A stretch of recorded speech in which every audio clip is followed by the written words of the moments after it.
Chapter 4 Animal Kingdom.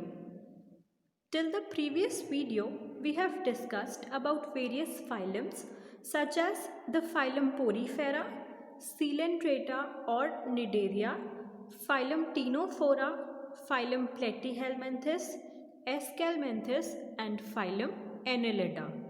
In this video, we will start with phylum Arthropoda. Phylum Arthropoda is the largest phylum of the animal kingdom. Animal kingdom का सबसे बड़ा phylum Arthropoda होता है। जितने भी insects होते हैं वो सारे इस फाइलम में आते हैं और सारे स्पीशीज़ का 2/3 पार्ट इंसेक्ट्स होते हैं। मतलब जितने भी फाइलम्स हैं उसमें 2/3 अर्थ्रोपोडा ही कवर कर लेता है। अर्थ्रोपोडा में आने वाले ऑर्गेनिज्म यानी कि इंसेक्ट्स की बॉडी में level of organisation organ system तक का होता है। मतलब बहुत सारे सेल्स मिलकर टिश्यू बना लेते हैं, बहुत सारे टिश्यूज़ मिलकर ऑर्गन्स बनाते हैं और फिर ऑर्गन्स कलेक्टिवली ऑर्गन सिस्टम बनाते हैं। इससे पहले फाइलम एनेलिडा में भी organ system of level of organisation था, लेकिन फाइलम एनेलिडा के पहले जितने भी फाइलम्स हमने पढ़े उन सब में ऑर्गन सिस्टम से पहले वाले लेवल ऑफ ऑर्गेनाइजेशन थे। सेल लेवल ऑफ ऑर्गेनाइजेशन हो सकता है, टिश्यू लेवल था और ऑर्गन लेवल था, लेकिन ऑर्गन सिस्टम फाइलम एनेलिडा और फाइलम अर्थ्रोपोडा में ही अभी तक हमने पढ़ा है। इसके बाद जितने भी फाइलम्स आएंगे सब में ऑर्गन सिस्टम ही होगा level of organisation. Coming back to phylum Arthropoda. Phylum Arthropoda में जितने ऑर्गेनिज्म आते हैं उन सब की बॉडी में बाइलेटरी सिमेट्रिकल होती है। मतलब अगर ऑर्गेनिजम्स को हम लॉन्गिट्यूडनल प्लेन से डाइसेक्ट करें तो उनकी बॉडी 2 इक्वल आइडेंटिकल हाफ्स में डिवाइड हो जाएगी। So bilateral symmetry means body can be divided into 2 equal halves. Bilateral symmetry, radial symmetry और यूनिवर्सल सिमेट्री हम इस चैप्टर के प्रीवियस वीडियोस में पढ़ चुके हैं। अर्थ्रोपोड्स सारे ट्रिप्लोब्लास्टिक होते हैं। मतलब इनका जो एम्ब्रियोनिक डेवलपमेंट है वो 3 लेयर से मिलकर होता है, ectoderm, endoderm and mesoderm. Mesodermal layer इनमें होती है, इसलिए ये ट्रिप्लोब्लास्टिक हैं। इससे पहले जो फाइलम्स हमने पढ़े वो डिप्लोब्लास्टिक थे। डिप्लोब्लास्टिक मतलब मीजोडर्मल लेयर उसमें नहीं थी, उसमें सिर्फ एक्टोडर्म और एंडोडर्म ही प्रेजेंट थी। लेकिन अर्थ्रोपोड्स ट्रिप्लोब्लास्टिक हैं। इनका एम्ब्रियोनिक डेवलपमेंट 3 लेयर्स से होता है, एक्टोडर्म, एंडोडर्म और मीजोडर्म। ये तो हम एम्ब्रियो की बात कर रहे थे, लेकिन अडल्ट की अगर हम बात करें तो अडल्ट सीलोमेट्स होते हैं। मतलब इनमें ट्रू सीलम प्रेजेंट होती है। इसके पहले सूडोसीलोमेट्स पढ़े थे। सूडोसीलोमेट्स में मीजोडर्मल लेयर जो थी वो पैचेस में प्रेजेंट थी, एक कंटिन्यूस मीजोडर्मल लेयर उसमें नहीं थी। लेकिन सीलोमेट्स के केस में मीजोडर्मल लेयर पूरी तरह से प्रेजेंट होती है, इसीलिए उसमें ट्रू सीलम प्रेजेंट है, तो ये सीलोमेट्स होते हैं। सीलोमेट्स अडल्ट्स में भी एक्टोडर्म, एंडोडर्म और मीजोडर्म तीनों लेयर आ गई। तो ट्रिप्लोब्लास्टिक एम्ब्रियो के लिए बोला, उसमें भी तीनों लेयर थी। अडल्ट के लिए सीलोमेट्स बोला, उसमें भी तीनों लेयर्स प्रेजेंट हैं। इनका एक्सोस्केलेटल जो होता है उस पर एक लेयर होती है काइटिन की, इसलिए हम इसको बोलते हैं काइटेनियस एक्सोस्केलेटल बॉडी। काइटिन की लेयर से पूरा स्केलेटल कवर्ड है और जैसे कि आप डायग्राम में देख सकते हो इनका हेड पार्ट, थोरैक्स और एब्डोमेन दोनों अलग अलग विजिबल हैं। तो इनकी बॉडी में हम बोल सकते हैं एक कैरेक्टरिस्टिक फीचर ये होता है कि हेड, थोरैक्स और एब्डोमेन तीनों चीज़ें प्रेजेंट होती हैं और वो डिस्टिंग्विश होती है, मतलब अलग से दिख रही है। हेड और थोरैक्स एक दूसरे में मिक्स नहीं हो रहा और थोरैक्स और एब्डोमेन एक दूसरे में मिक्स नहीं हो रहा। इसके अलावा इनके अपेंडेजेस जो होते हैं वो जॉइंटेड होते हैं, इसीलिए इनका नाम भी इस तरह से रखा गया है। अर्थ्रोस मतलब जॉइंट और पोडा मतलब अपेंडेजेस, तो इनमें जॉइंटेड अपेंडेजेस होते हैं। रेस्पिरेटरी ऑर्गन्स भी प्रेजेंट होते हैं इनमें, जैसे कि गिल्स, बुक गिल्स या फिर बुक लंग्स और ट्रैकियल सिस्टम, ये सारी चीज़ें इनमें प्रेजेंट होती हैं। सर्कुलेटरी सिस्टम इसका जो है वो ओपन टाइप का है। इसके पहले हमने एनेलिडा में पढ़ा था कि सर्कुलेटरी सिस्टम क्लोज्ड था, लेकिन इसका सर्कुलेटरी सिस्टम ओपन टाइप का है। अभी तक की ये ही डिसिमिलैरिटी हमने इन दोनों किंगडम्स में देखी है। जैसे कि आप डायग्राम में देख सकते हो, एंटीना प्रेजेंट है। एंटीना प्रेजेंट होता है सेंसरी ऑर्गन की तरह, सेंसेस का काम करता है। आइज़ जो होती हैं वो दोनों तरह से हो सकती हैं, सिंपल भी और कंपाउंड में। जो डायग्राम आप देख रहे हो बोर्ड पर, उसमें कंपाउंड आइज़ है। ये आइज़ कंपैरेटिवली सिंपल आइज़ से थोड़ी सी बड़ी होती है। अब क्योंकि ये फ्लाइंग इंसेक्ट्स होते हैं तो इसमें ऐसे ऑर्गन्स प्रेजेंट होते हैं जो बैलेंस का काम करते हैं, जैसे कि स्टेटोसिस्ट।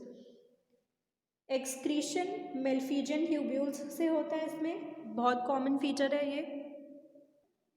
इसके अलावा ये ज़्यादातर डायोइशियस होते हैं, मतलब मेल और फीमेल दोनों इंडिविजुअल होते हैं, अलग अलग प्रेजेंट होते हैं। एक ही इंडिविजुअल ऑर्गेनिज्म में दोनों सेक्स ऑर्गन्स प्रेजेंट नहीं होते हैं, दोनों अलग बॉडीज़ में प्रेजेंट होते हैं। फर्टिलाइजेशन इनका ज़्यादातर इंटरनल होता है।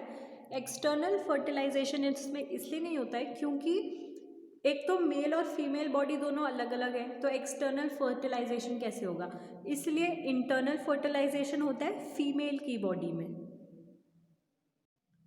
ओवीपेरस होते हैं, एग्स ले करते हैं, और जो इनका डेवलपमेंट होता है वो दोनों तरह से हो सकता है। डायरेक्ट डेवलपमेंट भी हो सकता है और इनडायरेक्ट डेवलपमेंट भी हो सकता है। मतलब आर्थ्रोपोडा फाइलम में कुछ स्पीशीज़ ऐसे होते हैं जिनमें लार्वल स्टेज होती है तो उनका डेवलपमेंट इनडायरेक्ट हो जाता है, और जिनमें लार्वल स्टेज प्रेजेंट नहीं होती है उनका डेवलपमेंट डायरेक्ट होता है।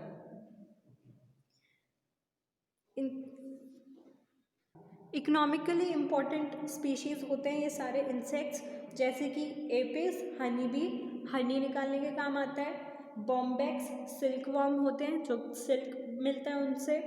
लेसिफर लैक इंसेक्ट्स होते हैं। इसके अलावा वेक्टर इंसेक्ट्स भी होते हैं, एनोफिलिस, क्यूलेक्स और एडिस मॉस्किटोस, सारे वेक्टर्स हैं। ग्रिगेरियंस पेस्ट भी होते हैं ये, लोकस्ट इसका एग्जाम्पल होता है, और लिविंग फॉसिल्स भी इनमें मिलते हैं, जैसे कि किंग कार्प। किंग कार्प को हम बोलते हैं Limulus. Okay, so this is all about phylum Arthropoda. Now we will talk about phylum Mollusca. Phylum Mollusca second largest phylum है ये एनिमल किंगडम का। मतलब 2/3 के बाद जितने भी स्पीशीज़ आते हैं सब ज़्यादातर फाइलम मोलस्का में आते हैं। फाइलम आर्थ्रोपोडा में हमने पढ़ा कि टोटल स्पीशीज़ का 2/3 पार्ट फाइलम आर्थ्रोपोडा में था। फाइलम आर्थ्रोपोडा लार्जेस्ट फाइलम था, second largest is Mollusca. Mollusca में आने वाले ऑर्गेनिज्म टेरेस्ट्रियल भी हो सकते हैं और एक्वेटिक भी हो सकते हैं। एक्वेटिक में भी वो मराइन में भी रह सकते हैं और फ्रेश वाटर में भी, मतलब sea water and fresh water. Terrestrial on land. Mollusca में level of organisation organ system तक का होता है। इसके पहले ऑर्गन लेवल का हमने प्लेटीहेलमिन्थस में पढ़ा। बाकी एस्केलमेंथस से जितने भी फाइलम्स अभी तक आए, नेमली एनेलिडा, आर्थ्रोपोडा और अब फाइनली मोलस्का, सब में organ system level of organisation होता है। फाइलम प्लेटीहेलमिन्थस में ऑर्गन लेवल था ऑर्गेनाइजेशन का, और उसके पहले टीनोफोरा में टिश्यू लेवल ऑफ ऑर्गेनाइजेशन था। उसके पहले पोरीफेरा में सेल्यूलर लेवल था। तो ये सारे लेवल ऑफ ऑर्गेनाइजेशन पे ये डिपेंड करता है कि ऑर्गेनिज्म की बॉडी कितनी कॉम्प्लेक्स है। जितना ज़्यादा लेवल ऑफ ऑर्गेनाइजेशन होगा उतनी ही बॉडी ज़्यादा कॉम्प्लेक्स होगी। तो मोलस्कन्स की बॉडी थोड़ी सी कंपैरेटिवली ज़्यादा कॉम्प्लेक्स होती है। ऑर्गन लेवल ऑफ ऑर्गेनाइजेशन, इनकी बॉडी में बहुत सारे सेल्स मिलकर टिश्यू का फॉर्मेशन करते हैं। बहुत सारे टिश्यू का ग्रुप मिलकर ऑर्गन्स बनाते हैं और organs collectively finally organ system बनाते हैं। इसके बाद इनकी जो सिमेट्री होती है वो बाइलेटरल टाइप की होती है। बाइलेट्रिकल सिमेट्रिकल ऑर्गेनिज्म मतलब होता है कि अगर इन ऑर्गेनिज्म को हम लॉन्गिट्यूडनल प्लेन से दो पार्ट्स में डिवाइड करें, इनका डाइसेक्शन करें, तो हमको दो इक्वल हाफ्स मिल जाएंगे। ट्रिप्लोब्लास्टिक ऑर्गेनिज्म मीन्स इनका एम्ब्रियोनिक डेवलपमेंट जो होता है वो 3 लेयर्स से होता है, एक्टोडर्म, एंडोडर्म एंड मीजोडर्म। तीनों लेयर्स होती है एम्ब्रियोनिक डेवलपमेंट के टाइम पे। इसके पहले वाले फाइलम में आर्थ्रोपोडा और एनेलिडा दोनों ट्रिप्लोब्लास्टिक ही थे। उसके पहले वाले फाइलम्स में डिप्लोब्लास्टिक ऑर्गेनिजम्स थे, मतलब उन ऑर्गेनिज्म में मीजोडर्मल लेयर प्रेजेंट नहीं थी, उसमें सिर्फ एक्टोडर्म और एंडोडर्म प्रेजेंट थी, इसलिए उसको डिप्लोब्लास्टिक बोला था। मोलस्का में एम्ब्रियोनिक डेवलपमेंट के टाइम पे तीनों लेयर्स प्रेजेंट है, इसलिए इनको ट्रिप्लोब्लास्टिक बोलते हैं। ये तो हो गई एम्ब्रियो की बात। अगर हम अडल्ट की अब बात करें तो अडल्ट सीलोमेट्स होते हैं। सीलोमेट्स मतलब उनमें ट्रू सीलम प्रेजेंट होती है। ट्रू सीलम तब होती है प्रेजेंट जब मीजोडर्मल लेयर पूरी तरह से प्रेजेंट हो, पैचेस में प्रेजेंट नहीं हो। इसके पहले एनेलिडा किंगडम, आर्थ्रोपोडा किंगडम दोनों सीलोमेट्स थे, मतलब उन दोनों किंगडम्स में भी, फाइलम्स में भी सीलम प्रेजेंट थी, मीजोडर्मल लेयर्स पूरी तरह से प्रेजेंट थी। लेकिन एस्केलमेंथस में सूडोसीलम प्रेजेंट थी। सूडोसीलम मतलब मीजोडर्म प्रेजेंट तो होती है लेकिन वो पैचेस में प्रेजेंट होती है। मीजोडर्म की एक कंटिन्यूस लेयर प्रेजेंट नहीं होती है जैसे कि एस्केलमेंथस में। अब आर्थ्रोपोड्स के शेल के बारे में हमने पढ़ा था कि उनका एक्सोस्केलेटल जो होता है वो काइटिन से बना होता है। अगर मोलस्का की हम बात करें तो मोलस्का का शेल होता है और वो शेल कैलकेरस से बना होता है।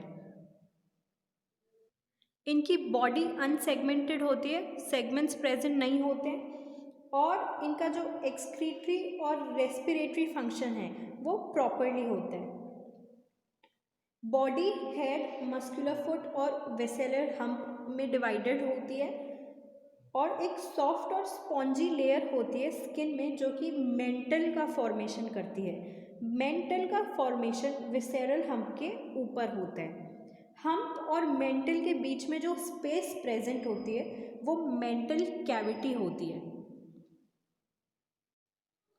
इस कैविटी में ही गिल्स प्रेजेंट होते हैं और वो गिल्स फेदर जैसे दिखते हैं।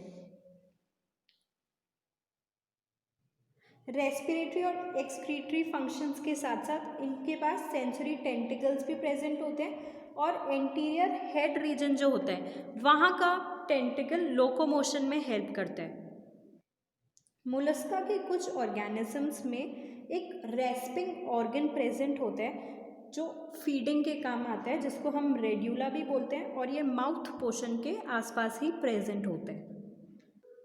मोलस्कन्स यूजुअली डायोइशियस होते हैं, मतलब मेल और फीमेल ऑर्गन्स एक ही बॉडी में प्रेजेंट नहीं होते हैं। ऑर्गेनिजम्स मेल और फीमेल अलग अलग होते हैं। सेक्स ऑर्गन्स डिस्टिंग्विश बॉडीज़ में प्रेजेंट होते हैं। इनका डेवलपमेंट जो होता है वो इनडायरेक्ट होता है, मतलब मोलस्कन्स में लार्वल स्टेज होती है। डायरेक्ट एम्ब्रियो से अडल्ट का फॉर्मेशन नहीं होता, बीच में एक और स्टेज आ जाती है जिसको हम लार्वल स्टेज बोलते हैं, जिसमें इनका लार्वा फॉर्म होता है। उसके बाद ये ओविपेरस होते हैं। ओविपेरस मतलब एग्स ले करते हैं। फाइलम मोलस्का के कुछ एग्जाम्पल्स हैं, पाइला जिसको हम एप्पल स्नेल बोलते हैं, पिक्टेडा जिनको पर्ल ओस्टर बोला जाता है, sepia cuttlefish, loligo squid, octopus मतलब डेविल फिश, अपाइशिया मतलब sea hare and dentalium tusk shell and also chaetopleura जिसको हम काइटन भी बोलते हैं। So with this we are done with phylum Mollusca. In the next video we will take up phylum Echonodermata and phylum Hemichordata and then finally phylum Chordata.